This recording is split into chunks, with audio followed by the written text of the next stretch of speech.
প্রিয় সপ্তম শ্রেণীর শিক্ষার্থীরা, শুভেচ্ছা নিও।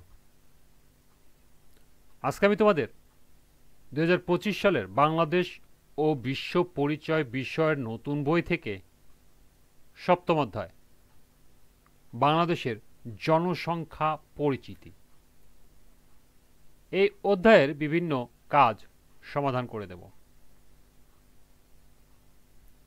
প্রথমে তোমাদের বলবো, যারা আমার চ্যানেলটি সাবস্ক্রাইব করো নাই তারা আমার চ্যানেলটি সাবস্ক্রাইব করবে এবং আমার সাথে থাকবে। তাহলে চলো আমরা ক্লাস শুরু করি। সপ্তম অধ্যায় বাংলাদেশের জনসংখ্যা পরিচিতি,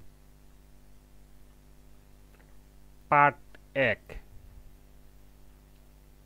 লক্ষ্য করো, পার্ট 1-এ কিছু ছক দেওয়া আছে। এই ছকগুলো তোমরা তথ্যগুলো বিশ্লেষণ করবে। 65 পৃষ্ঠার শেষে একটি কাজ দেয়া আছে, কাজ 1। পরের পৃষ্ঠার সারণীটি বিশ্লেষণ করো। অর্থাৎ 66 পৃষ্ঠার শুরুতে একটি সারণী দেওয়া আছে, এই সারণীটি বিশ্লেষণ করে একটি তথ্যমূলক রিপোর্ট লিখতে হবে। এখানে সারণীতে আছে বাংলাদেশের বিভিন্ন বছরের আদমশুমারি অনুযায়ী জনসংখ্যা বৃদ্ধির হার। এখানে 6টি বছরের জনসংখ্যা বৃদ্ধির হার দেওয়া আছে এবং এই সারণীর উপর নির্ভর করে একটি রিপোর্ট লিখতে হবে বা বিশ্লেষণমূলক তথ্য উপস্থাপন করতে হবে। তো চলো এখন আমরা এই কাজের সমাধান দেখে নিই।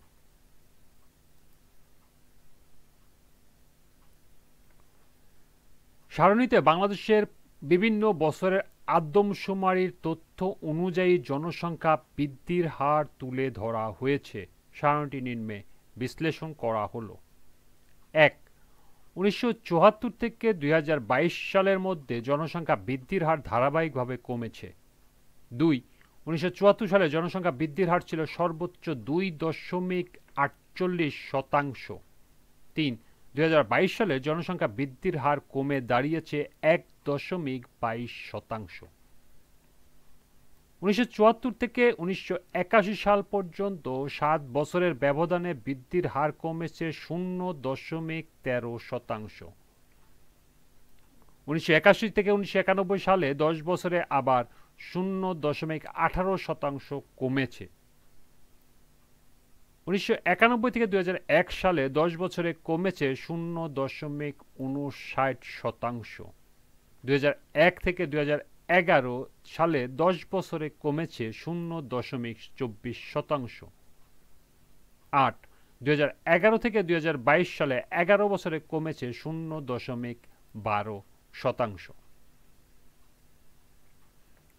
পরিশেষে বলা যায়, বাংলাদেশ গত কয়েক দশকে জনসংখ্যা বৃদ্ধির হার উল্লেখযোগ্যভাবে হ্রাস করতে সক্ষম হয়েছে, যা একটি ইতিবাচক দিক।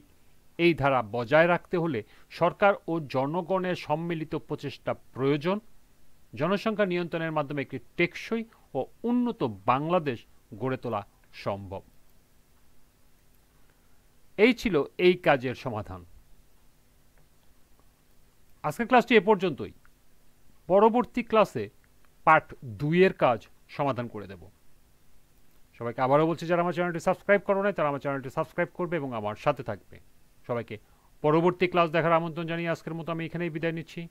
আল্লাহ হাফেজ।